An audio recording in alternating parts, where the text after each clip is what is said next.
Buenas tardes, nos da mucho gusto estar de regreso en casa.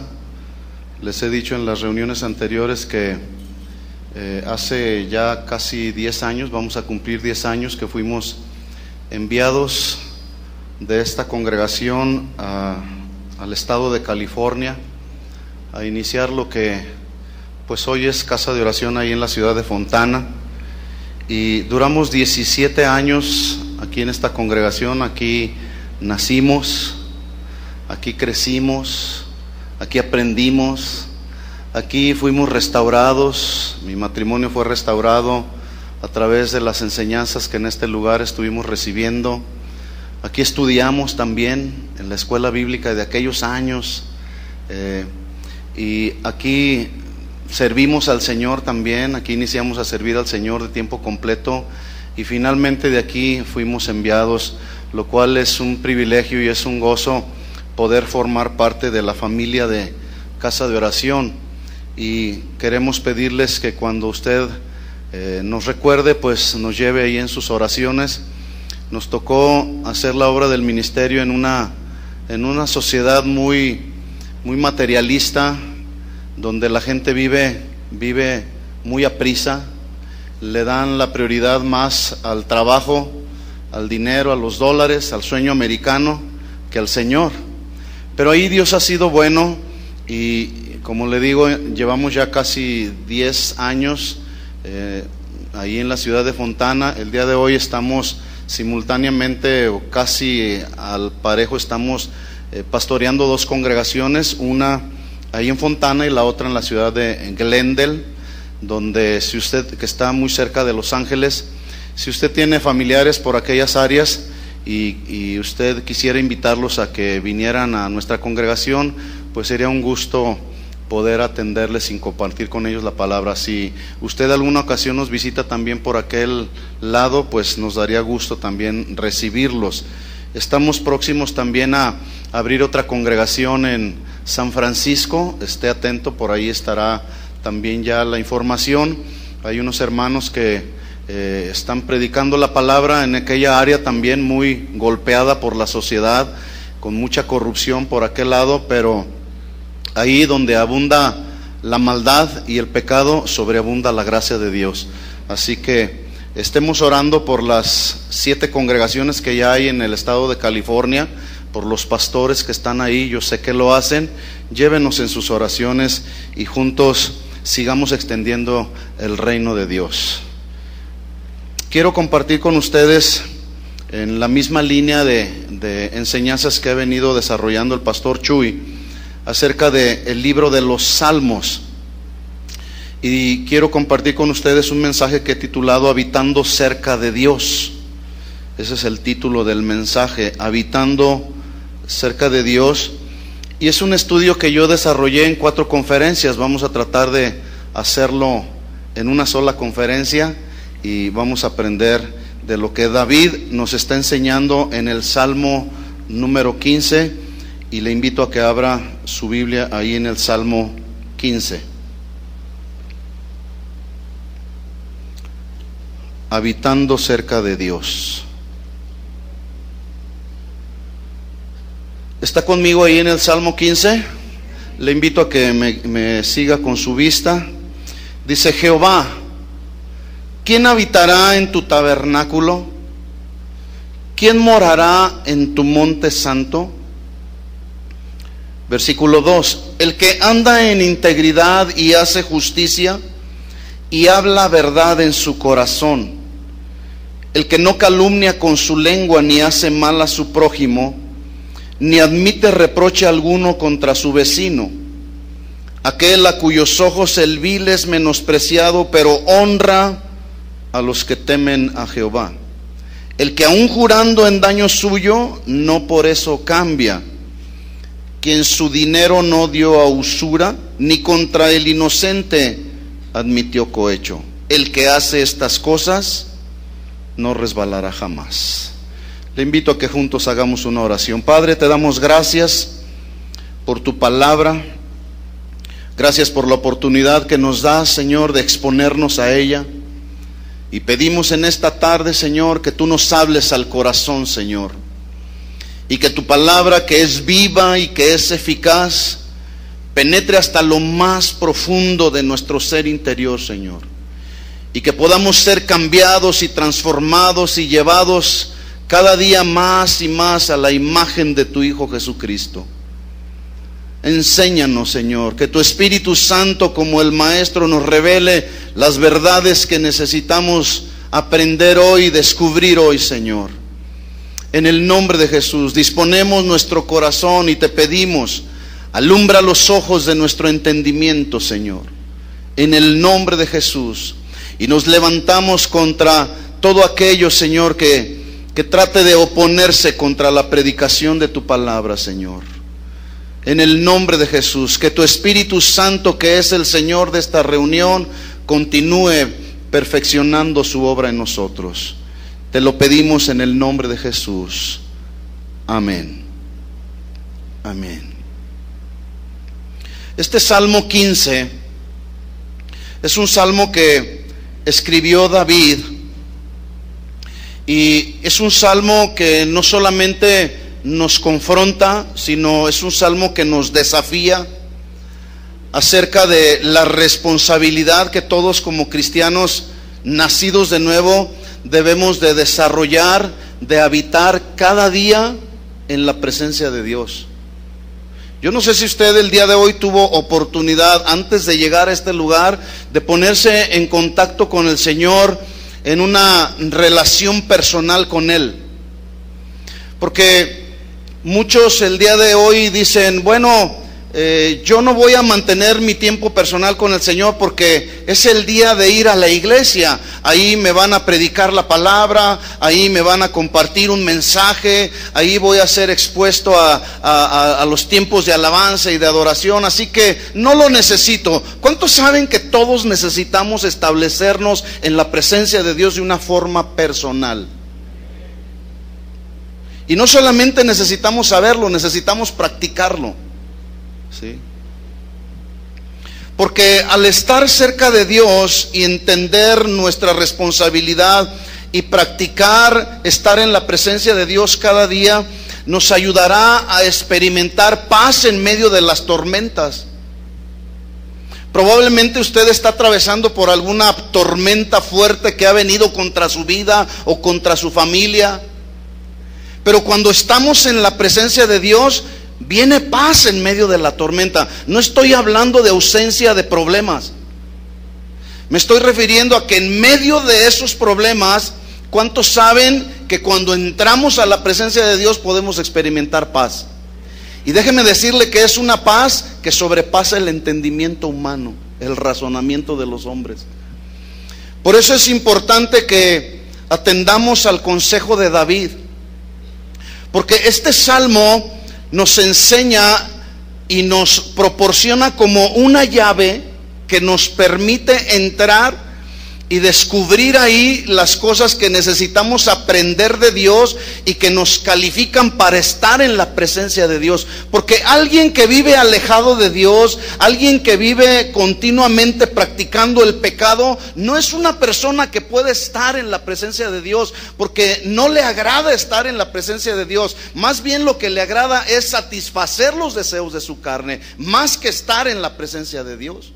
Y en este salmo vamos a encontrar usted y yo requisitos que los cristianos nacidos de nuevo necesitamos practicar para poder calificar para estar en la presencia de Dios. ¿Sí?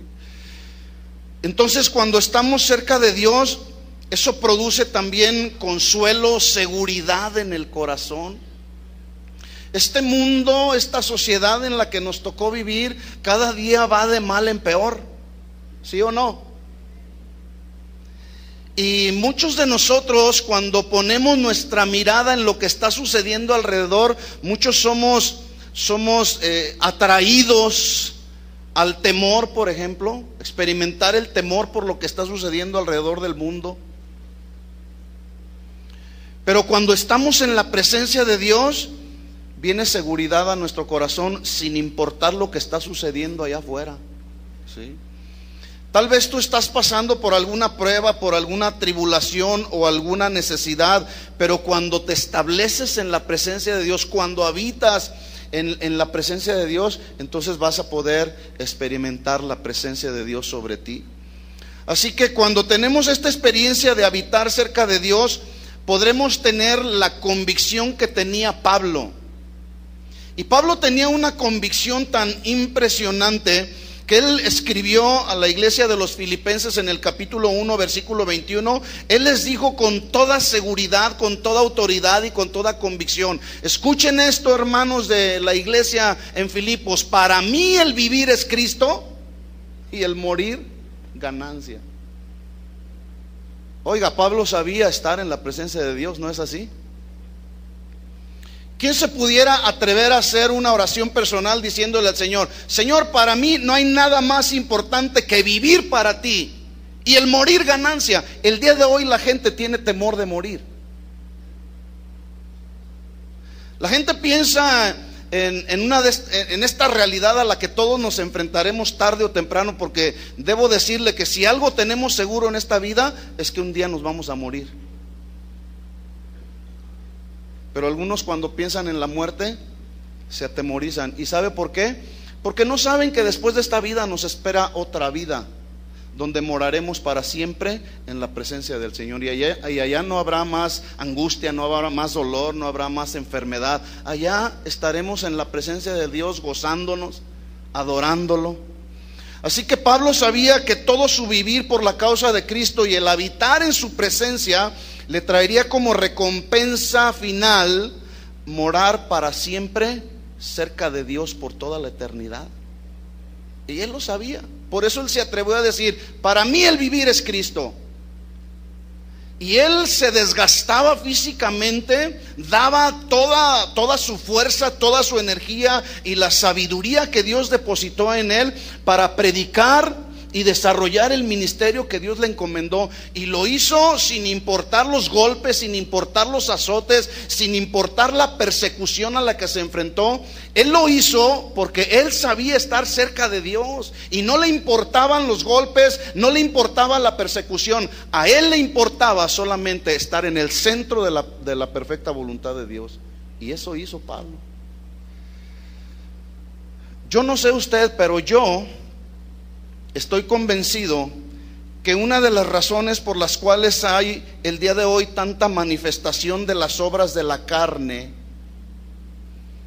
dentro de la iglesia, yo estoy convencido que la manifestación de las obras de la carne dentro de la iglesia es por falta de tiempos de comunión íntima con Dios a través de la oración, a través de la lectura y la meditación en la palabra de Dios. Pablo dijo: y manifiestas son las obras de la carne: adulterio, fornicación, mentira, ¿sí?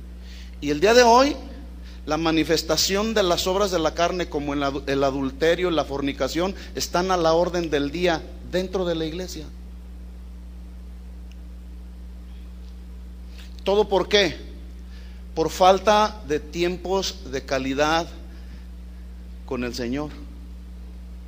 Hay personas que me dicen: hermano, ¿cómo puedo conocer más al Señor? ¿Cómo puedo estar en una íntima comunión con el Señor? Y yo le digo: agarra tu Biblia, escudriñala, medita en ella y obedécela. Escuchen esto, hermanos: nadie puede conocer a Dios sin escudriñar la palabra. Nadie será capaz de conocer a Dios sin tomar tiempo para estar con Dios. ¿Cómo van a conocer a Dios si no tienen tiempo con Él? Yo conozco a mi esposa, tengo 30 años viviendo en matrimonio con ella, más 3 de noviazgo que desarrollé. Y una ocasión una persona me dijo: oiga, ¿cuántos años tiene? De recién que llegamos a California, me dice: ¿cuántos años tiene usted casado? En aquel tiempo tenía 25 años. Le digo: llevo 25 años. Y se sorprendió y me dijo: ¿con la misma? Imagínense si le digo ahora: tengo 30 años, me va a preguntar lo mismo. ¿Con la misma? Dice: porque yo llevo 3 matrimonios y el que tengo ahora estoy a punto de divorciarme. Una persona cristiana me dijo eso, que se dice cristiana. Un hombre que ya partió con el Señor, en una nota que leí por ahí, dijo lo siguiente: desde los acontecimientos de la cruz, que tuvieron que ver precisamente con la crucifixión de Jesús, su muerte, sepultura y resurrección, todos los gigantes espirituales que surgieron después de estos acontecimientos, como los cristianos de la iglesia primitiva que estaban ahí en el aposento alto orando, entre ellos Pedro, como otros personajes de la Biblia, Pablo, Timoteo, todos ellos y muchos otros que habla el Nuevo Testamento, ellos tuvieron y mantuvieron algo en común. ¿Sabe lo que ellos tenían en común? Su íntima comunión con el Señor era para ellos su máxima prioridad. El día de hoy los tiempos con el Señor se han menospreciado, porque la gente vive tan aprisa, que no tienen tiempo para Dios. Para ellos era su máxima prioridad y estaban ahí día tras día pasando tiempo de calidad con el Señor. Y yo me imagino que pasaban horas y horas allí en la presencia del Señor y no querían salir, porque ahí en esa presencia del Señor, el Señor les estaba revelando su perfecta voluntad y el Señor estaba dándoles la guía que ellos necesitaban para continuar la obra que Jesús les estaba encomendando. Pero el día de hoy, los cristianos del día de hoy, les cuesta tanto trabajo pasar 15 minutos con el Señor. Estos hombres, estos personajes que tuvieron una profunda intimidad con el Señor, murieron lamentándose de que aún conocían tan poquito de Él. Cada uno de estos hombres y personajes que la Biblia narra compartían la misma pasión, y era una pasión que los dominaba a ellos.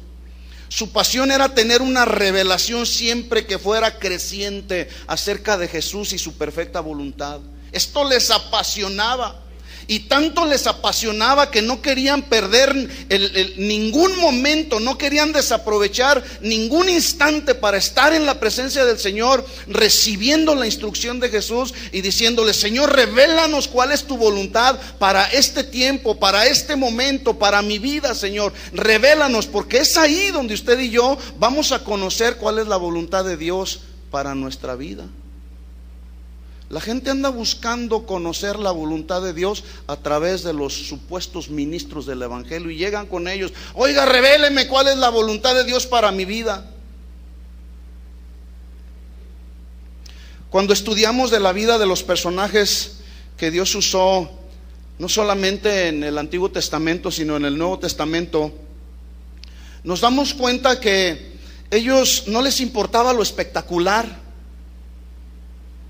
como el día de hoy algunos ministros del evangelio les importa más lo espectacular que el poder de la palabra de Dios. Y piensan que el aventar a la gente o el emocionar a la gente es lo espectacular, y se enfocan en eso solamente. Y la gente que está viendo esos espectáculos supone que por ese hecho esas personas son los ungidos de Dios. Qué equivocados están. Hace unos días veía ahí en el internet a una persona que se dice el ungido de Dios. Bueno, es mujer, es la ungida de Dios. Mire, parecía que estaba en el mercado de abastos. Decía: ahora el Señor está llamando a los que tienen enfermedades en los ojos, y pasen rápido, enfermedades en los ojos, como si estuviera en una subasta. Y pásele rápido porque no hay mucho tiempo. Enfermedades en los ojos, cataratas en los ojos, glaucoma en los ojos. Y parecía que estaba en el mercado, y la gente estaba emocionada. Y ese tipo de personas solamente están buscando lo espectacular, pero no están buscando las profundidades de Dios establecidas en su palabra.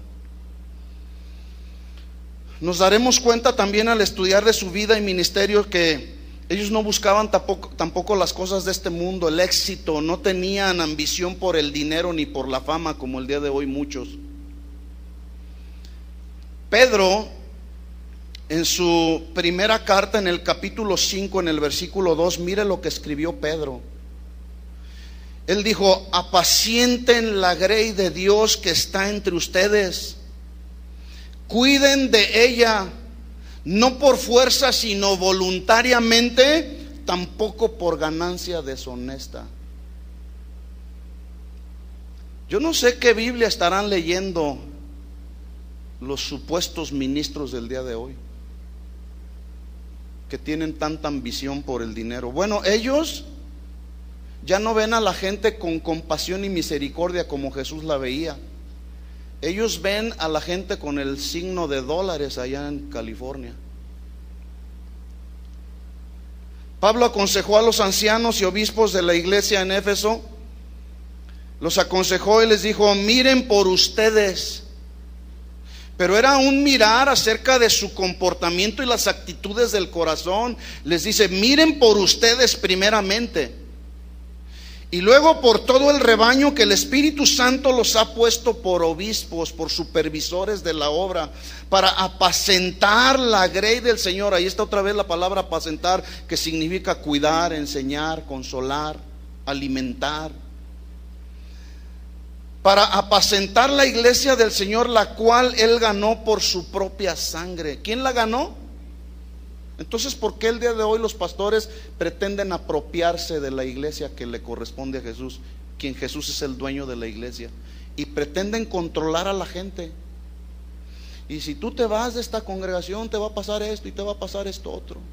Y no te es permitido ni siquiera irte de vacaciones, porque si te vas de vacaciones vas a invertir dinero que debe de entrar a las arcas del ministerio. Y no le permiten a la gente disfrutar de un tiempo de esparcimiento, porque tienen a la gente controlada, suponiendo que la iglesia les pertenece a ellos, cuando fue Jesús el que la ganó con su sangre. Ahora, hablando de Pedro y Pablo, ¿sí?, en estos versículos que acabo de leer, ¿sabe usted dónde surgió esa revelación? No le surgió en momentos de ocio. Esas revelaciones que Pablo y Pedro y los demás personajes recibieron, las recibieron precisamente en tiempos de intimidad con el Señor, porque es ahí donde el Señor nos revela su voluntad, ¿sí o no? ¿Cuántos están de acuerdo conmigo? Tiempos de comunión íntima con el Señor nos llevarán a conocer su voluntad. Ellos oraban no por las cosas o las bendiciones físicas o materiales, ni siquiera, es más, oraban: Señor, úsame, porque ellos sabían y tenían la convicción que contaban con el respaldo de Dios, y para ellos el respaldo de Dios era más que suficiente. Ellos no oraban por nada que su yo les demandara. El día de hoy el yo le demanda mucha comodidad a cristianos y a ministros del evangelio.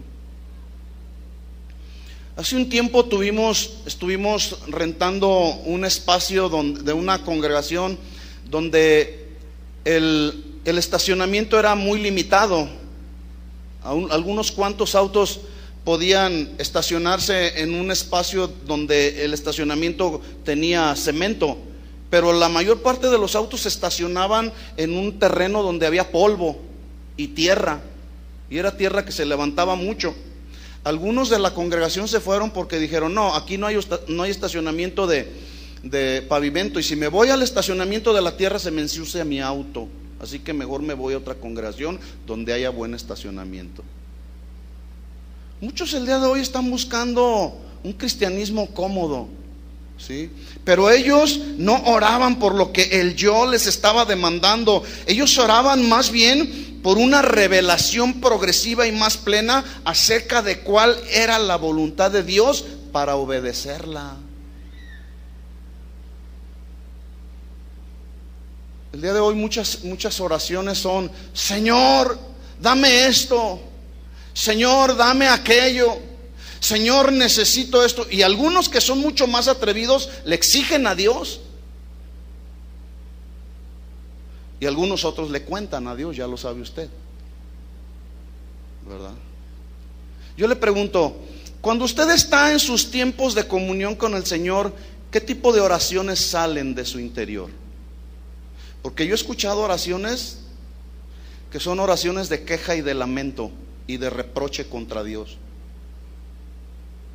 Cuando Jesús estaba en el huerto de Getsemaní, Getsemaní se traduce como un lugar de presión donde se presionaba y se pisaba la vid. Cuando Jesús está ahí en ese momento de presión, de lo más profundo de su corazón salió una oración al Padre diciéndole: Padre, si es posible, pasa de mí esta copa. Porque Jesús estaba atravesando por una copa de sufrimiento, de dolor. Y de su interior salió: si es posible, pase de mí esta copa. Pero luego añade Jesús diciéndole al Padre: pero no se haga mi voluntad sino la tuya. La pregunta es: ¿qué sale de nuestro corazón cuando estamos atravesando por esos momentos de presión, de tribulación, donde por alguna razón estamos ahí, o por nuestra desobediencia, o porque Dios lo permitió? ¿Qué sale de nuestro interior? Señor, ¿por qué a mí? ¿Que acaso ya te olvidaste de mí, Señor? ¿Que no sabes que yo soy un siervo tuyo, Señor? En lugar de decirle al Señor: Señor, no se haga mi voluntad sino la tuya. Qué oraciones tan diferentes, ¿sí? Yo no sé si usted sabía, hermanos, pero el día de hoy Satanás se está manifestando cada vez más y más con mayor poder. Y esto, hermanos, no podemos ni debemos ignorarlo. Pablo dijo en 2 de Corintios 2:11: para que Satanás no gane ventaja sobre nosotros, pues no ignoramos sus maquinaciones. No debemos ignorar los planes perversos de Satanás. Desde luego, Dios es mucho más poderoso que él.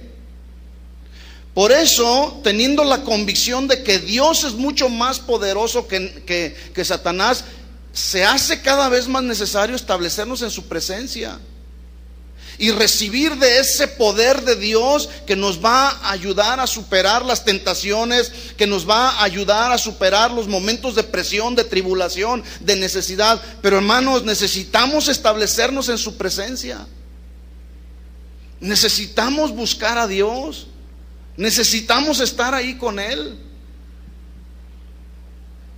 Satanás el día de hoy se está revelando al mundo como nunca antes. Satanás está siendo conocido mejor, está siendo temido menos y está siendo aceptado más.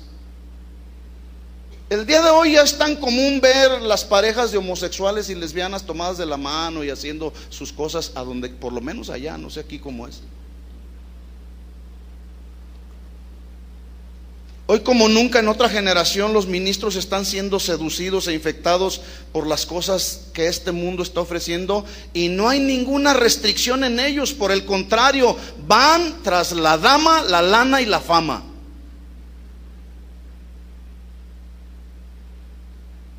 Y el poder, ¿sí?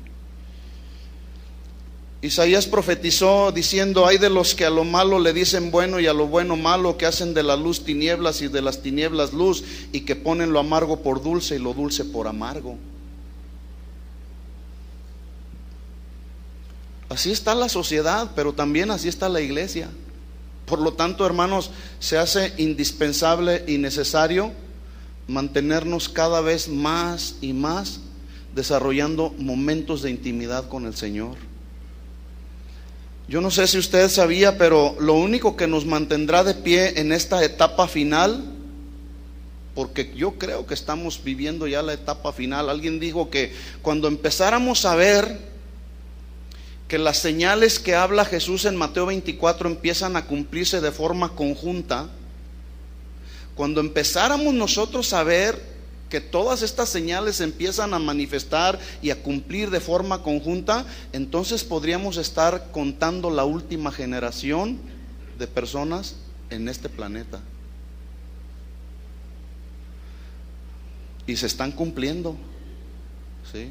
Estamos viviendo la etapa final. Por lo tanto, lo único que nos mantendrá de pie será habitar en comunión íntima con Dios a través de la oración, hermanos, a través de la meditación en su palabra, y después de meditar en ella, obedecerla. Una de las advertencias que a mí más me impresionan que dijo Jesús en Mateo 24 fue cuando le preguntaron: Señor, dinos qué señales habrá de tu segunda venida. Y Jesús no empezó a decirle cuáles eran las señales. Lo primero que Jesús hizo fue advertirles: miren que nadie les engañe. Y ahí empieza Jesús. Y les dice: miren que nadie les engañe por lo siguiente. Y luego dice el versículo 2, y va conmigo a Mateo 24. Mateo 24, 5. Dice: porque vendrán muchos en mi nombre, diciendo: yo soy el Cristo, y a muchos se engañarán. Por donde quiera el día de hoy se levantan los supuestos ungidos de Dios, diciendo: aquí está el ungido de Dios, y ahora con ustedes el ungido de Dios. Y empiezan con el espectáculo y están engañando a muchos. Como aquel que hizo una declaración después que aventó su Biblia ahí. Él dijo: yo declaro que ahí hay una línea de poder divino. No sé cuántos lo han visto por ahí anda circulando. Declaro que ahí hay una línea de poder divino, y usted, pastor, venga y trate de atravesarla. Y ahí va el pastor, siendo engañados. ¿Por qué? Porque no están discerniendo. Y no están discerniendo porque no están conectados con la fuente de toda verdad, que es el Señor, que es su palabra. No están ahí conectados. Y lo peor es que no solamente no están discerniendo, sino por el contrario, les están siguiendo y están aceptando esa y muchas otras herejías más. ¿Ya se dio cuenta de eso? Se levantarán falsos cristos y a muchos se engañarán, y oirán de guerras y rumores de guerra. Mirad que no os turbéis, porque es necesario que todo esto acontezca, pero aún no es el fin. Y la gente se pregunta: ¿por qué si Dios es bueno? ¿Por qué si Dios es amor? ¿Por qué hay tantas guerras alrededor del mundo? Yo pregunto: ¿Dios ha fallado o la corrupción en el corazón del hombre? Pero Jesús mismo dijo: no se turbe su corazón, porque es necesario que todo esto acontezca, pero aún no es el fin, porque se levantará nación contra nación, reino contra reino, y habrá pestes y hambres y terremotos en diferentes lugares, y todo esto será principio de dolores. Entonces los entregarán a tribulación y os matarán, y seréis aborrecidos de todas las gentes por causa de mi nombre. ¿A cuántos de ustedes los han aborrecido, los han rechazado y los han criticado por ser cristianos nacidos de nuevo? Que no nos extrañe entonces, ya lo había establecido Jesús. Versículo 10. Muchos tropezarán entonces y se entregarán unos a otros, y unos a otros se aborrecerán, y muchos falsos profetas se levantarán y engañarán a muchos, y por haberse multiplicado la maldad, el amor de muchos se enfriará. ¿Y sabe por qué se enfriará? Por causa de que aquellos o no han nacido de nuevo, o no son personas que están dispuestas a habitar cerca de Dios. Porque cuando una persona se va alejando cada vez más de Dios, empieza a actuar, a caminar y a pensar conforme a los pensamientos de la carne y a los designios de la carne. Pero entre más cerca estamos, ¿sí?, de Dios, entonces empezamos a pensar conforme a como piensa Dios, ¿sí? Entonces, saber acerca de Dios a través del mero conocimiento no es suficiente. Porque muchos hoy se precian de conocer grandes revelaciones, de conocer o tener mucha teología apologética y tener las interpretaciones del libro de Apocalipsis, pero muchos de ellos se están divorciando porque no saben resolver los asuntos más elementales que tienen que ver con la relación matrimonial. No lo saben resolver. ¿De qué les sirve tanto conocimiento teológico, tanto conocimiento de las revelaciones del significado del libro de Apocalipsis, si no saben resolver un asunto de matrimonio, si no saben resolver un asunto que tiene que ver con los hijos? ¿De qué les sirve? ¿Cuántos ministros el día de hoy se están divorciando por puras tonterías, hermanos? Una ocasión nos llegó a la oficina de consejería en nuestra congregación una pareja donde el varón se preciaba de tener mucho conocimiento teológico. Y no estoy diciendo que es malo conocer y estudiar, no me malinterprete. Hay que estudiar, hay que escudriñar la palabra, hay que profundizar en la palabra, ¿sí? Pero eso que conocemos de la palabra hay que llevarlo al terreno de los hechos, si no, no funciona. ¿De qué te sirve tener tanto conocimiento si no practicas nada? Entonces llega este hombre que se preciaba mucho de tener un conocimiento impresionante de la teología, y sabía griego y sabía hebreo y sabía muchas cosas. Estando ahí en la oficina de consejería, su esposa le recriminó en su cara diciéndole: ¿de qué te sirve tener tanto conocimiento si no sabes cómo resolver nuestros problemas de matrimonio? ¿De qué te sirve?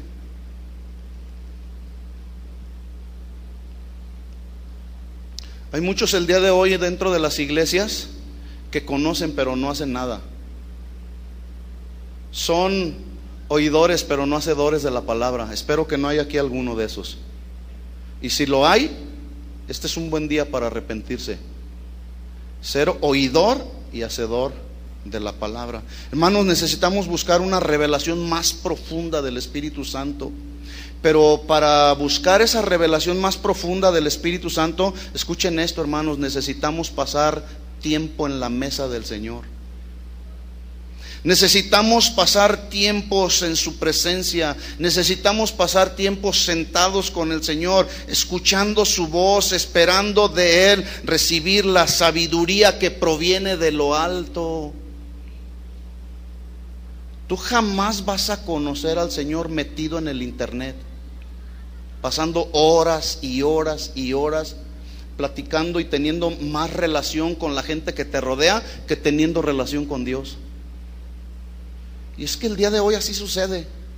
Muchos pasan más horas relacionándose con la gente que relacionándose con Dios. Una ocasión le dijeron a mi esposa, una chica que platicaba con ella le dijo: es que paso 4 horas platicando con un amigo que lo estoy tratando. Y mi esposa le respondió: ¿y cuántas horas pasas con el Señor? ¿Cuántas horas pasa usted con el Señor? ¿O cuánto tiempo pasa con el Señor? Usted lo sabe. ¿Se acuerda de Marta y María? Mientras que Marta andaba por allá afanada y turbada con muchos quehaceres, ¿qué estaba haciendo María? María estaba a los pies del Maestro en un tiempo especial con Jesús. Así es como necesitamos el día de hoy nosotros desarrollar nuestra vida cristiana, pasando tiempos especiales con el Señor. Y respondió Jesús y le dijo: Marta, Marta, Martita, afanada y turbada, estás con muchas cosas. Así anda mucha gente el día de hoy. Tienen tantas cosas que suponen que para ellos son más importantes. Y andan desarrollando y haciendo las cosas urgentes en lugar de resolver y hacer para su vida cristiana las cosas que son más importantes. Afanada y turbada con muchas cosas estás, Marta, pero solo una cosa es necesaria, y María ha escogido la buena parte, la cual nunca le será quitada. Esa es la buena parte que usted y yo necesitamos, especialmente en este tiempo, hermanos. Especialmente en este tiempo, porque hay muchos engañadores a nuestro alrededor. Y hay 2 preguntas que algunos cristianos se han hecho en el día de hoy. La primera es: ¿cómo puedo mantenerme cada día más cerca de Dios en medio de un mundo que cada día corre y corre más aprisa en una carrera sin freno y de tantos afanes? ¿Cómo? La segunda es: la intención de mi corazón es disfrutar de tiempos a solas con el Señor, pero no puedo lograrlo porque tengo tantos asuntos frente a mí por resolver. Escuchen esto, hermanos. Estar en la presencia de Dios no es un asunto de buenas intenciones. Porque la gente luego dice, pues no importa que no esté con él, con la intención basta. No, hermanos, no basta con la intención. Jamás nadie podrá ser salvo con buenas intenciones.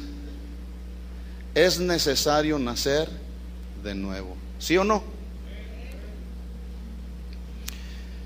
Se necesitan resolver los asuntos en nuestra vida, pero necesitamos estar y mantenernos cerca de Dios a través de la determinación, ¿sí? Decisión y determinación por estar en su presencia, porque solamente el decidirme entrar a su presencia, el determinarme estar con Él, eso podrá ser lo único que cambiará la perspectiva de mi vida. Porque es ahí en su presencia donde el Señor me redarguye, es ahí en su presencia donde el Señor me dice, eso que estás haciendo y por donde te estás conduciendo no es mi voluntad, esta es mi voluntad. Es ahí en su presencia, hermanos, donde vamos a conocer su voluntad. Y con buenas intenciones no basta, ¿verdad que no? Daniel determinó en su corazón no contaminarse. Daniel determinó orar 3 veces al día, no importando que su vida misma estaba en riesgo. Él determinó en su corazón darle siempre la honra y la gloria al Creador. El día de hoy no. Cuando una persona dedica tiempo a buscar y a conocer y experimentar en cualquier oportunidad que se le presente cómo vivir cerca de Dios, tratará por cualquier medio de permanecer morando bajo su sombra, porque él sabe que estando bajo su sombra, eso producirá paz, vendrá fuerza, vendrá vigor espiritual, que son tan necesarios en estos tiempos de tanta incertidumbre. Los creyentes que no practican vivir cerca de Dios viven con tanta incertidumbre y viven con tanto temor, esperando que las cosas en este mundo mejoren. ¿Cuántos saben que las cosas en este mundo no mejorarán? Ay, hermano, qué pesimista está usted hoy. Estudie Mateo 24. A ver si van a mejorar las cosas. Hermanos, Dios debe de ser nuestro principal albergue, nuestro principal refugio. Porque ahí en este salmo, en el Salmo 15, David está haciendo una invitación a habitar en el monte santo de Dios. Y es una invitación. ¿A cuántos les gustan las invitaciones? A muchos nos gustan solamente otro tipo de invitaciones a diversiones y a recreación solamente. Pero ¿a cuántos les gusta cuando Dios viene y nos invita a estar en su presencia y alejarnos del pecado? A muchos no les gusta. Pero en el Salmo 15 podemos encontrar que es una invitación para habitar en el monte santo de Dios, y contiene 2 preguntas que tienen que ver con esa invitación a estar en su presencia. Primero, mientras estamos en esta vida, que es una vida temporal y pasajera, porque ¿cuántos saben que somos extranjeros y peregrinos? Si tú sabes y tienes la convicción que estamos de paso en este mundo, entonces ¿por qué vives aferrado a las cosas de este mundo? Si estamos de paso. La Biblia dice que somos extranjeros y peregrinos. En esta invitación que el Señor nos hace a estar en su presencia, el Señor nos lo recuerda. ¿Quién habitará en mi monte santo? ¿Sí? La segunda invitación a estar en su presencia es morando con Él por toda la eternidad, en la segunda vida que nos espera. Algunos le tienen temor a esta vida porque no saben que nos espera una mucho mejor. ¿Usted ya lo sabía? Contiene 2 preguntas que nos ayudan a meditar y a reflexionar en la condición de nuestra vida. Y ahí mismo se encuentran 10 respuestas que son como los requisitos que al cumplirlos nos permitirán disfrutar de su presencia, nos permitirán estar cerca de Dios y percibir su aliento y poder de forma simbólica sentir el latir del corazón de Dios aquí en nuestro corazón. Cuando usted está cerca de alguien, ¿sí? Por ejemplo, los esposos que hoy están así muy cerca, la esposa puedes percibir el humor de tu esposo, se puede percibir. Y si dialogan y están cerca, pueden percibir inclusive el aliento, ¿verdad? Y algunos el aliento es agradable, pero en algunos otros no tan agradable. Porque la cercanía nos permite discernirnos. ¿Se acuerda cuando el Señor, cuando Dios creó al hombre, dice que sopló sobre de él, ¿qué? Aliento de vida. ¿Sí? Cuando estamos cerca el uno del otro, necesitamos edificarnos y darnos el aliento de vida que está contenido en la palabra. Pero ese aliento que podemos compartirnos el uno al otro o entre los hermanos proviene de tiempos a solas con el Señor. Alguien que no está cerca de Dios, ¿qué va a transmitir? El que no está cerca de Dios puede estarle transmitiendo a la esposa, a los hijos, a los hermanos en la congregación amargura, resentimiento, falta de fe y un montón de cosas. Por eso es importante, hermanos, estar cerca de Dios. Y David nos hace una invitación para estar cerca de Dios, morando en su presencia, percibir su aliento, percibir su perfecta voluntad. Entonces David es inspirado a iniciar este salmo con dos preguntas. Y vamos ahí al Salmo 15 rápidamente. ¿Quién habitará en tu tabernáculo y quién morará en tu monte santo? Habitar y morar en su raíz primaria tiene dos definiciones muy parecidas. Habitar significa volverse del camino para hacer una pausa, hospedarse en un lugar y residir ahí de forma temporal. Y el ejemplo que da es de aquel viajero que va por el camino y llega a un hotel para descansar y habitar allí. Por ejemplo, el día de hoy que tengo yo estos días pasando por aquí, yo estoy hospedado en un lugar de forma temporal, pero mi habitación permanente no es donde estoy hospedado. Entonces, habitar es volverse del camino, hacer una pausa, estar ahí, residir ahí de forma temporal. Hermanos, necesitamos cada día hacer pausas en nuestra vida, en esta vida temporal.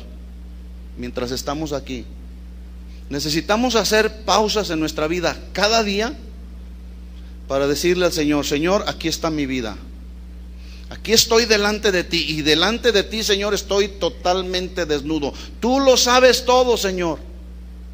No hay nada, absolutamente nada que podemos esconder del Señor. Y que podamos decirle, como le dijo David en una ocasión al Señor: examíname, oh Dios, y ve si hay en mí camino de iniquidad, y límpiame. Muchos no están dispuestos a ser examinados.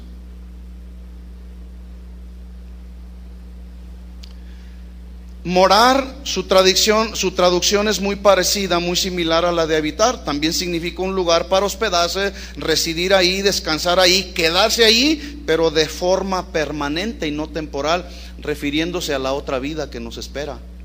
Ahora, ¿cuántos tienen planes de ir allá con el Señor y pasar la eternidad con Él?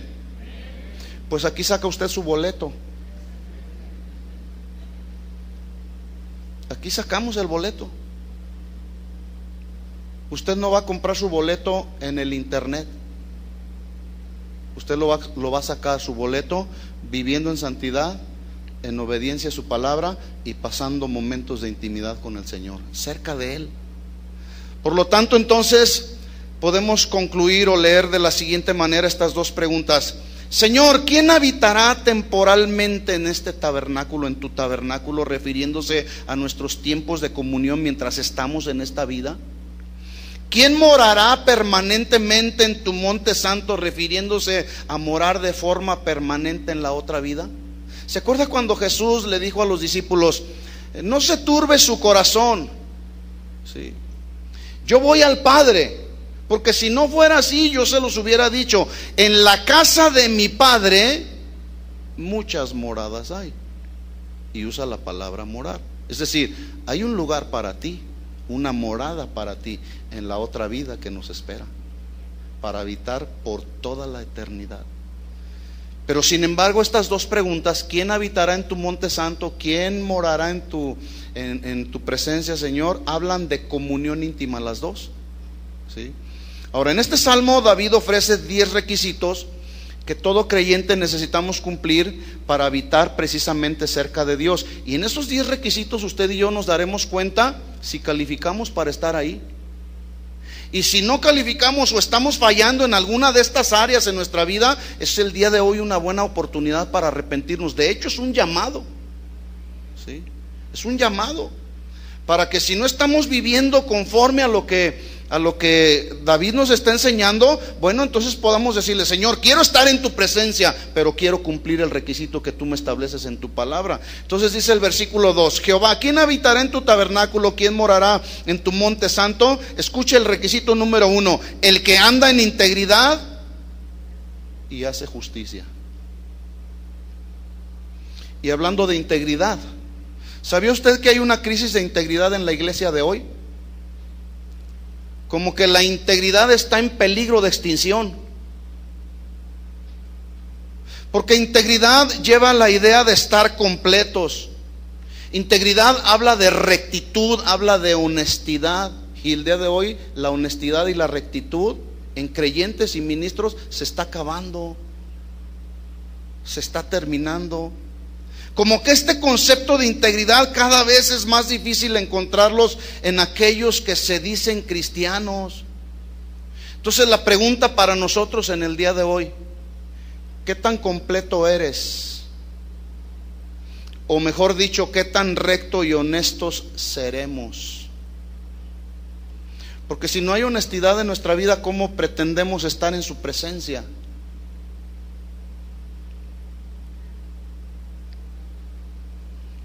Persona íntegra es aquella que hace y practica lo que oye y está escrito en la palabra. El que lo practica todos los días. Lo que dice y oye que está establecido en la palabra. Una persona íntegra habla de aquella persona que está integrada entre lo que piensa, lo que dice y lo que hace. Algunos piensan una cosa, dicen una cosa y hacen otra. Sí, pues ahí la Biblia dice que debo perdonar, ahí la Biblia dice que debo de santificarme, ahí la Biblia dice que debo de congregarme, ahí la Biblia dice que debo hacer esto y esto y esto otro. Pero yo vivo en un país libre, yo voy a hacer de mi vida lo que yo quiera. Es una persona desintegrada en su personalidad espiritual.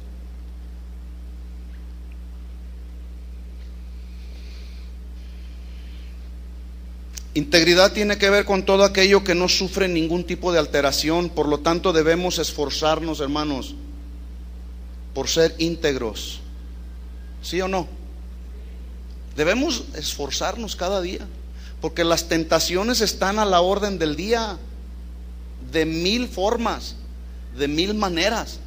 Están a la orden del día y son constantes y son continuas, y las tentaciones ahí están.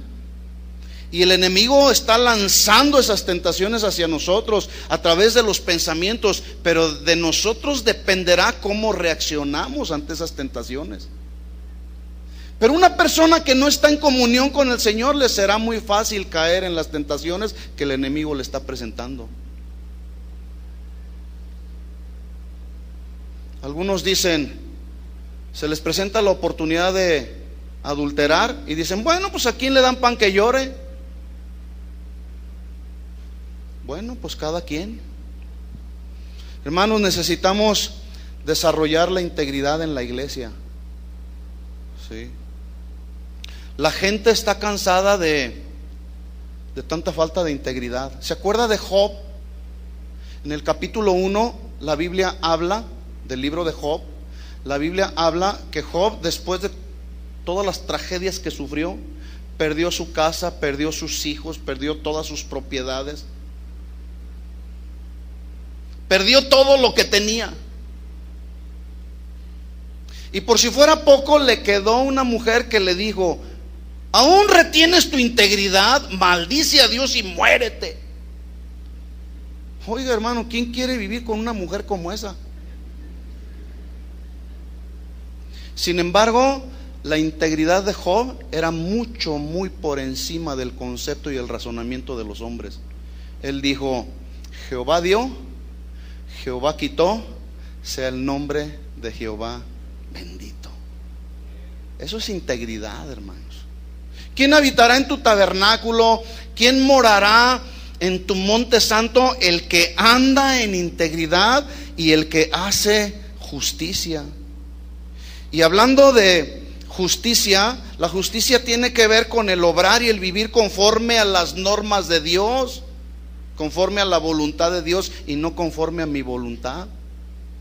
En otras palabras, justicia es darle a Dios y al prójimo lo que merece y lo que le corresponde. Una persona justa es honrada porque cumple con lo que le promete a Dios y al prójimo, y está obrando en justicia.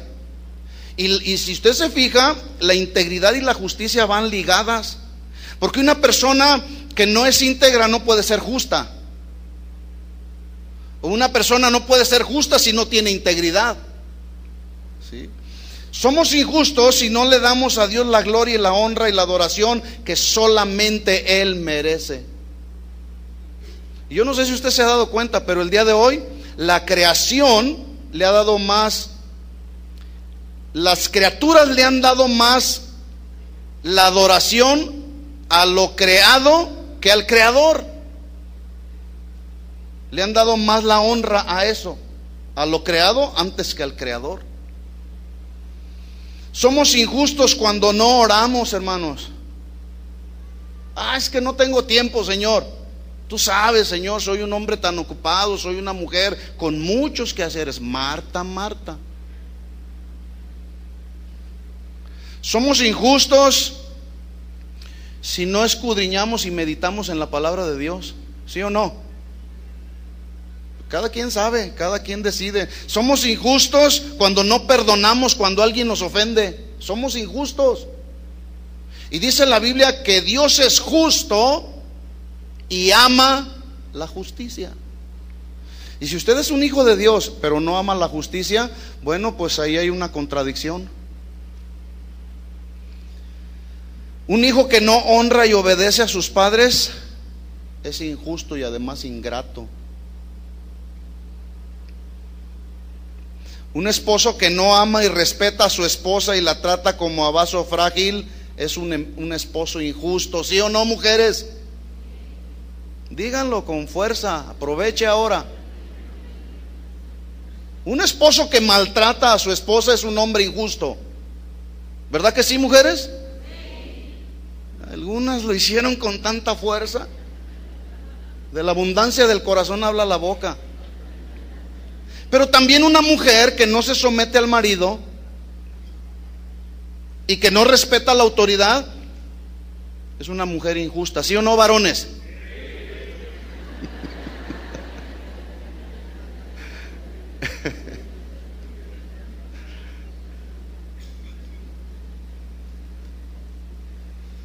Un creyente, escuchen esto, los que son servidores en esta congregación, en cualquier ministerio. Un servidor de la obra que no se somete y respeta a sus líderes espirituales es un servidor injusto. ¿Estamos de acuerdo?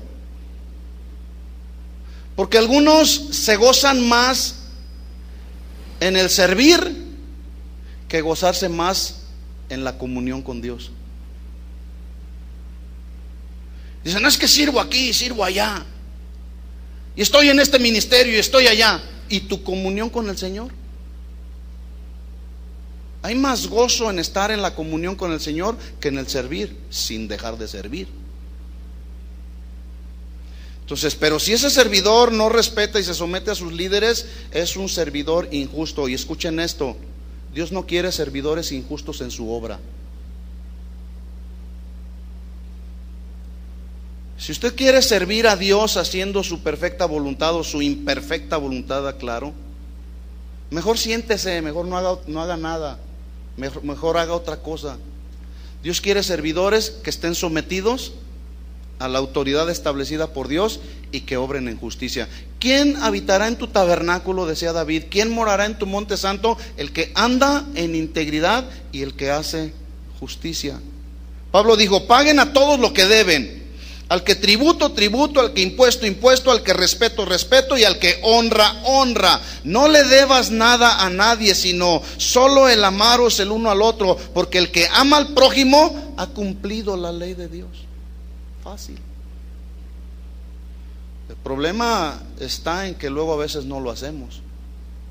Amamos solamente a los que nos caen bien, a los que son mis cuates, ¿verdad? ¿Quién habitará en tu tabernáculo? ¿Quién morará en tu monte santo? El requisito número 2 que habla el versículo 2 dice: el que habla verdad en su corazón.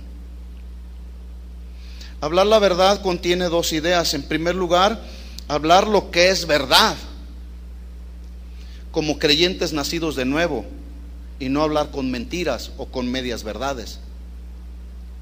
Porque algunos dicen: ay, es que me eché una mentirita piadosa. No hay mentiras piadosas. ¿Sabía usted que no hay mentiras piadosas?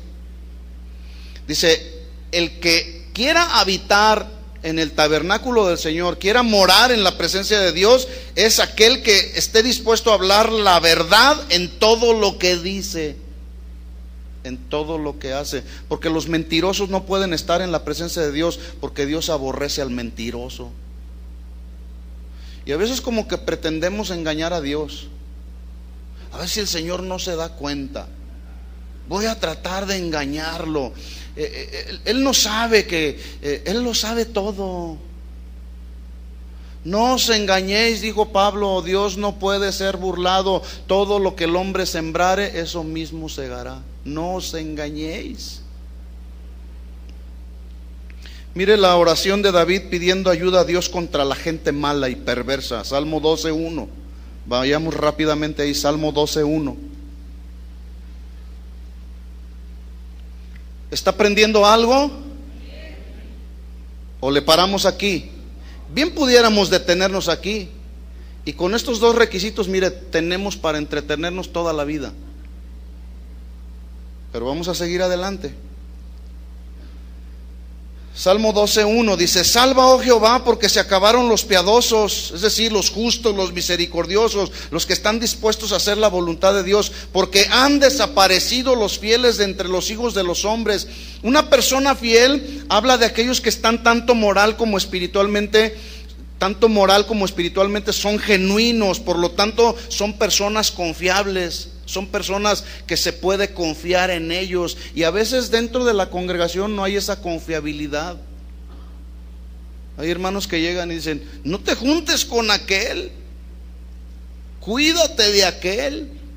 No es confiable. Pablo le dijo a Timoteo: lo que has oído de mí ante muchos testigos, esto encarga a hombres ¿qué?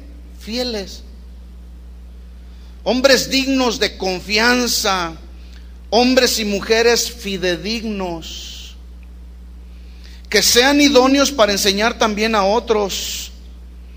Y veamos cómo la falta de piedad y fidelidad en una nación, en la política, en una empresa, en una familia o aún dentro de la iglesia dan como resultado engaño e inestabilidad. Por eso los matrimonios a veces caminan con tanta inestabilidad, porque tanto él como ella no son genuinos, no son transparentes, no son confiables. Pasan los años y el hombre empieza a desconfiar de la mujer. Y luego esa desconfianza en la mujer, luego surgen los celos. Y ahí anda buscándole hasta cuántas llamadas ha hecho en el día. Y si sale la señora al mercado, ahí anda hablándole: pues ¿dónde andas? No hay confiabilidad. Y esa falta de confiabilidad da como resultado inestabilidad en la familia. Déjenme leerle estos versículos en la versión Dios habla hoy. Salmo 12:1 dice: sálvanos, Señor, pues ya no hay creyentes fieles. Yo pregunto, ¿habrá creyentes que todavía son fieles a Dios? Yo creo que sí. Ya no hay hombres sinceros. Versículo 2: unos a otros se mienten, hablan con hipocresía, con doble sentido. Arranca, Señor, de raíz a los hipócritas y a los fanfarrones, a los que dicen: con tener boca nos basta, nuestra lengua nos defiende. ¿Quién se atreverá a darnos órdenes? David estaba orando por hombres confiables. Y en el Salmo 15, regresando ahí, A la pregunta, ¿quién habitará en tu tabernáculo? ¿Quién morará en tu monte santo? El que habla verdad en su corazón. Entonces, por un lado, hay que hablar lo que es verdadero, los que somos cristianos nacidos de nuevo. Pero por otro lado, la segunda idea es hablar la verdad de Dios que está establecida en su palabra. Ese es el deber y nuestro compromiso que debemos de mantener muy firme en nuestro corazón. Hace algunos años Dios nos inspiró a hacer un evento que titulamos Comprometidos con la Verdad. Y ese ha sido nuestro compromiso, y ese debe de ser y será siempre nuestro compromiso, comprometidos con la verdad de Dios. Y algunos han llegado a nuestra congregación y algunos no aguantan la verdad de Dios y dicen, ¿tú quién eres para hacer esto? ¿Tú quién eres para decir aquello? Bueno, pues nada más soy el pastor de la congregación y mi responsabilidad y mi compromiso es predicar la verdad. Tenemos en nuestra congregación personas que han llegado defraudadas, manipuladas a través de las emociones. Y yo fácilmente, si no estuviera comprometido con la verdad, fácilmente pudiera emocionar a la gente que tenemos en la congregación. Pero tenemos un compromiso con Dios, hablar la verdad de su palabra. Porque si no, entonces no somos íntegros. Si no, entonces no estamos haciendo lo justo. Ahora, ¿por qué han surgido las sectas y las falsas doctrinas alrededor del mundo? Pues entre otras razones por causa de no hablar la verdad de Dios, por ignorancia que hay de las Escrituras, porque no solamente a los cristianos, peor aún, a los ministros de hoy no les gusta estudiar y escudriñar la palabra. Y dicen, bueno, pues voy a ir a la congregación y ahí lo que el Espíritu Santo me dé para la honra de Dios. Y se sacan mensajes que no se sabe ni de qué están hablando.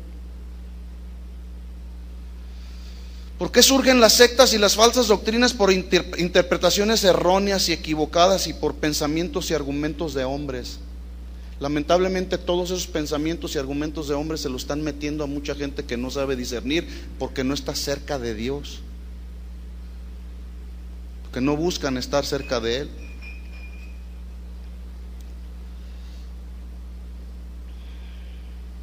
¿Quién habitará en tu tabernáculo y quién morará en tu monte santo? El que habla verdad en su corazón y el que no calumnia con su lengua. Requisito número 3. La palabra calumnia literalmente significa dar vueltas de un lado a otro para contar cosas, generalmente cosas que son inventadas. Y ahí andan dando vueltas. Y ya te diste cuenta. Y mira el pastor. Y oremos porque el pastor me parece como que, mira, ¿ya viste el auto que trae? Puras cosas inventadas. Yo conozco congregaciones allá en el área donde estamos que se han dividido por causa de la calumnia. Que porque pensaron, que porque se me figuró. Hermanos, no se crean de todo lo que les digan. No se crean. Es importante indagar, es importante examinar. Si alguien te viene a decir algo, créele el 50% nada más, porque el otro 50% indaga, investiga con la otra parte, a ver si eso no es cierto, porque es así como se levanta la calumnia. El que no calumnia con su lengua, él o la calumniadora son personas que cuentan fábulas, que inventaron con el fin de dañar a una persona. Y a lo mejor usted se preguntará, ¿a poco eso existe dentro de la iglesia? ¿Qué piensan ustedes? ¿Existirá la calumnia dentro de la iglesia y el chisme? Bueno, algunos desarrollan muy bien el ministerio del chisme, tienen doctorado en ello. Cuídese de los chismosos, hermano. Son personas que andan como espías, que en lugar de invertir tiempo para con Dios, para estar en la presencia del Señor y ser redarguidos ahí acerca de sus conductas y comportamientos, usan su tiempo recogiendo información y una vez que la tienen empiezan a publicarla con el propósito de hacerle daño a una persona, a una familia o a una congregación o a un ministerio.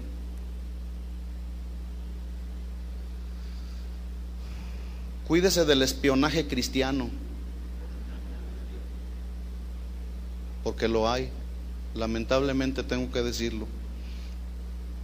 Ahora, este asunto no es un asunto de hoy.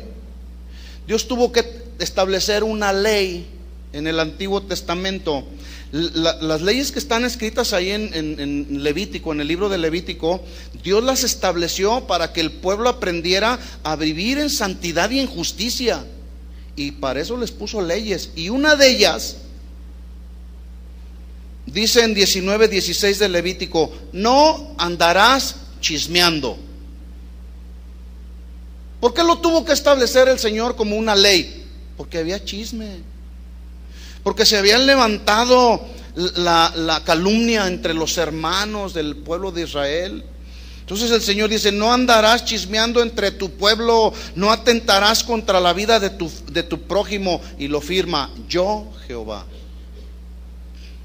Así es que si usted insiste en continuar desarrollando este ministerio y menospreciar lo que dice el Señor en su palabra, allá usted.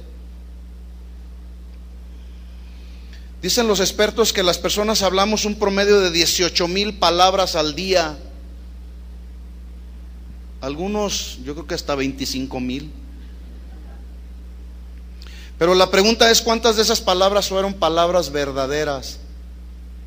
¿Cuántas de esas palabras fueron reales, rectas, limpias, sin mancha y produjeron alivio a quien se las dijimos? ¿Quién habitará en tu tabernáculo? El que anda en integridad, el que hace justicia, el que habla verdad en su corazón, el que no calumnia con su lengua, el que no hace mal a su prójimo. ¿Sabe usted que el mal habla de maldad? ¿Y sabe usted por qué Dios decidió enviar un diluvio a la tierra? Precisamente por la maldad arraigada en el corazón de los hombres. Dice Génesis 6:5: y vio Dios que la maldad de los hombres era mucha en la tierra, como en aquel tiempo, el día de hoy también.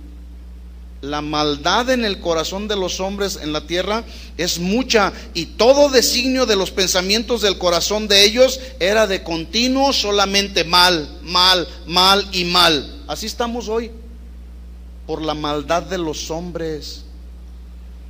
Pero cuando nos establecemos en la presencia de Dios, cuando estamos ahí cerca de Dios, esa maldad debe de irse desintegrando cada vez más y más, porque el ser humano tiende a lo malo. ¿Sí o no? Porque nacimos con la naturaleza de pecado ya. Usted no le enseña a un niño la maldad. Usted le enseña a un niño a obedecer. Y si usted le dice: no te vayas por ahí, el niño va a tender a irse por ahí. Porque nacimos con la maldad en nuestro corazón. Pero cuando venimos a los pies del Señor, Él nos hace nuevas criaturas. Y las cosas viejas deben de pasar. He aquí, todas son hechas nuevas. Nuestra vida debe de ser una vida totalmente diferente, renovada. Pero alguien que no está en la presencia del Señor va a seguir en la maldad. Si yo estoy mal con mi esposa, si estoy mal con mis familiares o mis vecinos, si estoy mal con la gente en la congregación y digo que tengo comunión con Dios y oro y leo la Biblia todos los días, soy un mentiroso. Hay pastores que se paran en una plataforma como esta detrás de un púlpito y está la esposa ahí escuchándolo predicar. Yo lo he oído. Yo lo he escuchado de la voz de esposas golpeadas y manipuladas por el supuesto ministro. Dicen, están ahí, dicen, si lo conocieran ese tipo. Dice y habla del amor de Dios. No está siendo íntegro. Si yo estoy mal con mi esposa, si estoy mal con mis hijos y digo que oro y que leo la Biblia, estoy siendo un mentiroso, ¿sí o no? Yo puedo aquí aparentar una cosa, pero mi esposa me conoce y ahí está, y ella sabe lo que estoy hablando, porque ella sabe cómo vivo, y más que ella lo sabe Dios. Primera de Juan 1, 6 y 7 dice Juan: si decimos que tenemos comunión con Él y andamos en tinieblas, mentimos y no practicamos la verdad. Pero si andamos en luz como Él está en luz, tenemos comunión unos con otros, y la sangre de Jesucristo su Hijo nos limpia de todo pecado. ¿Quién habitará en tu tabernáculo, Señor? ¿Quién morará en tu monte santo? Número 5, el que no admite reproche con su vecino, contra su vecino. ¿Quién habitará en tu tabernáculo? ¿Quién morará en tu monte santo? Aquel a cuyos ojos el vil es menospreciado. La Nueva Versión Internacional, el Salmo 15:4 dice: aquel que desprecia lo que Dios reprueba. Si usted trae esta versión, usted lee ahí y diga: aquel que desprecia, dice ahí, aquel que desprecia lo que Dios reprueba. ¿Dios reprueba el adulterio? Claro que sí. ¿Dios reprueba la fornicación? Claro que sí. Pero lo que Dios reprueba, a veces los que se dicen cristianos lo aprueban.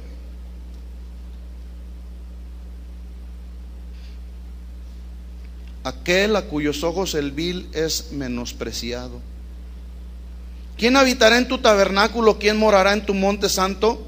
Aquel a cuyos ojos el vil es menospreciado, pero honra a los que temen a Jehová. La versión Dios habla hoy, este versículo 4 dice: pero honra a quien honra al Señor.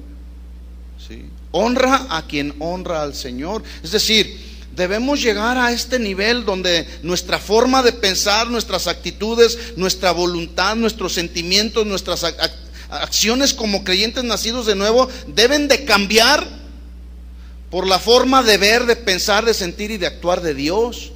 Pero eso está aquí en su palabra. ¿Sí? Juan el Bautista dijo: es necesario que Él crezca, pero que yo mengüe. El día de hoy está al revés. Muchos cristianos quieren crecer, o ministros quieren crecer, y que Dios mengüe. Así no funciona. Él tiene que crecer en nuestra vida y nosotros menguar, porque Él es el único que merece toda la gloria y toda la honra, y eso es lo justo. ¿Sí?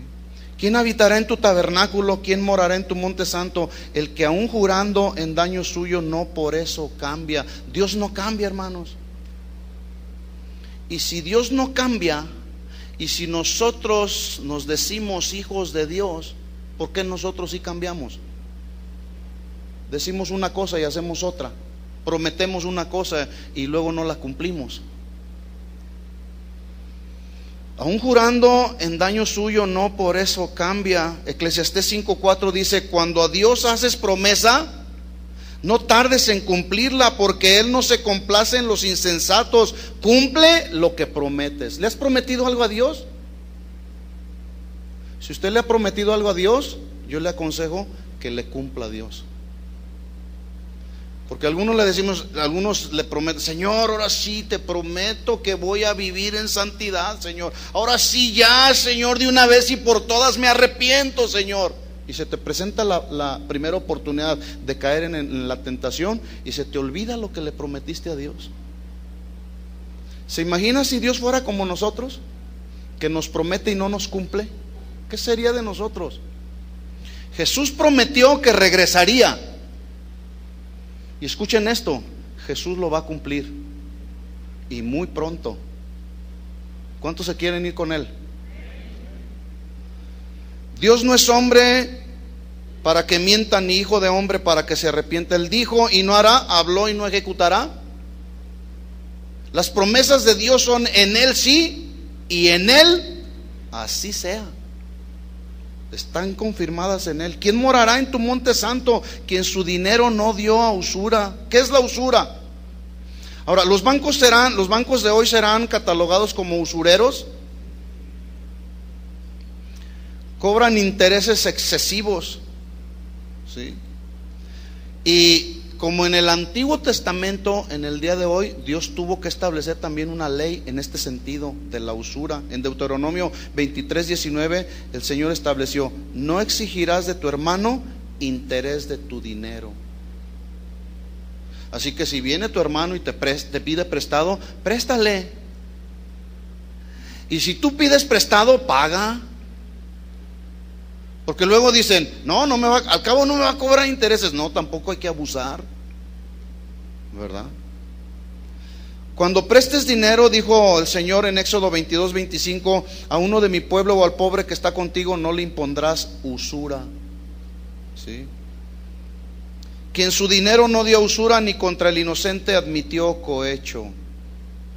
Es lamentable que en el día de hoy siguen surgiendo los falsos profetas y los que profetizan por cohecho. Hacen sus arreglos ya. Voy y profetizo a tu congregación, pero me das tanto por ciento. Aunque usted no lo crea, eso está sucediendo hoy. ¿Ya lo sabía? Miqueas 3:10 para terminar dice: sus jefes juzgan por cohecho y sus sacerdotes enseñan por precio y sus profetas adivinan por dinero y se apoyan en Jehová diciendo: ¿no está Jehová entre nosotros? No vendrá mal sobre nosotros. No se preocupen, no hay problema.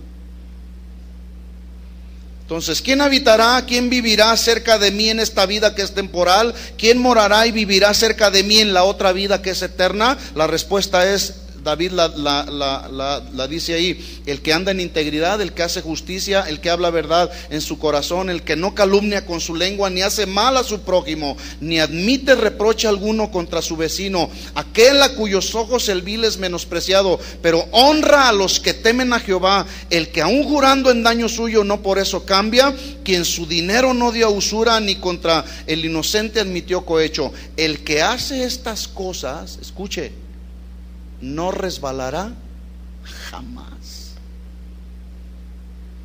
A lo mejor usted pensará y dirá: qué vida tan difícil, o qué requisitos tan difíciles de cumplir. ¿Serán difíciles de cumplir estos requisitos? Para el que ama a Dios y tiene la convicción de haber nacido de nuevo, estos requisitos están disponibles para cumplirlos nosotros y en ese sentido poder estar en su presencia. Otra versión dice: quien así se comporta, el final del versículo 5, quien así se comporta vivirá siempre seguro. Otra más dice: el que así vive jamás caerá. Y otra más dice: solo el que lleve una vida así podrá estar siempre habitando cerca de Dios. ¿Cuánto necesitamos estar cerca de Dios, hermano? Y dice la Biblia en otra parte de la Escritura, dice: acercaos pues a Dios y Él se acercará a ustedes. ¿Cuántos quieren estar cerca de Dios?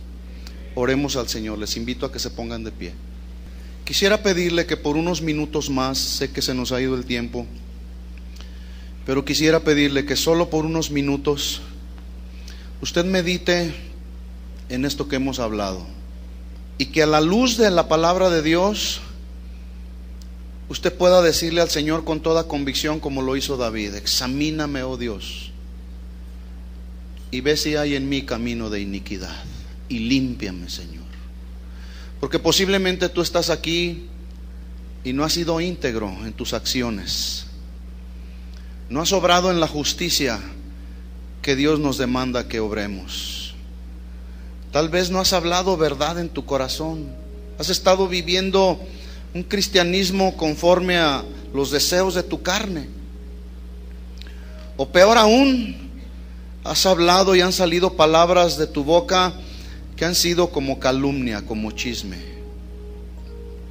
que llevan como propósito hacer mal al prójimo. Pidamos perdón al Señor. Señor, aquí está nuestra vida delante de ti. Si tú quieres levantar tus manos, puedes hacerlo y decirle al Señor: Señor, ahí en tu presencia no hay nada que esconder. Ahí en tu presencia, Señor, tú lo sabes todo. Tú eres omnisciente, Señor. Tú eres omnipresente, Señor, y eres todopoderoso. Y pedimos en estos momentos, Señor, con nuestra mano en el corazón, Señor, pedimos, Señor, que nos cambies y que quites todo aquello de nosotros que estorba, que podamos entrar hasta el lugar santísimo y encontrar allí el oportuno socorro. Límpianos de nuestras maldades, Señor. Purifícanos de todo aquello que a ti no te agrada, Señor. Cosas en nuestros pensamientos, en nuestras acciones, Señor. Posiblemente, Señor, alguno aquí está padeciendo y tiene amargura en su corazón, resentimiento contra alguien. Señor, redarguye el corazón en el nombre de Jesús. Que tu Espíritu Santo en estos momentos empiece a ir perfeccionando tu obra, Señor, en cada uno de mis hermanos aquí. En el nombre de Jesús, Señor, aquí estamos delante de ti. Estamos desnudos, Señor, y no hay nada que podamos esconder, Señor, porque delante de ti, Señor, no hay nada que se pueda esconder. Aquí estamos, Señor. Límpianos. Límpianos, Señor. Queremos vivir cada día cerca de ti, Señor. Queremos vivir cada día, Señor, y disfrutar momentos de intimidad contigo, Señor. Porque especialmente en este tiempo, Señor, donde las cosas caminan tan aprisa, donde el mundo nos quiere llevar en esa corriente de las cosas de este mundo, Señor, el estar en tu presencia nos hará no resbalar, nos hará mantenernos de pie, Señor, en medio de las tormentas, en medio de la tempestad que viene contra nuestra vida. Ayúdanos, Señor. Queremos vivir aferrados a tu palabra, agarrados de tu mano, Señor.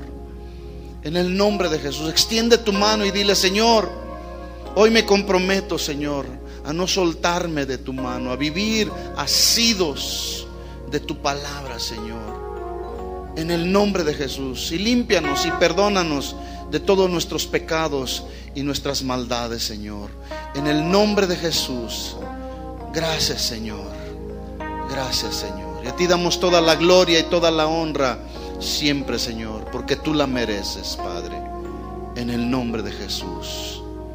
Amén. Amén. Gracias, Señor.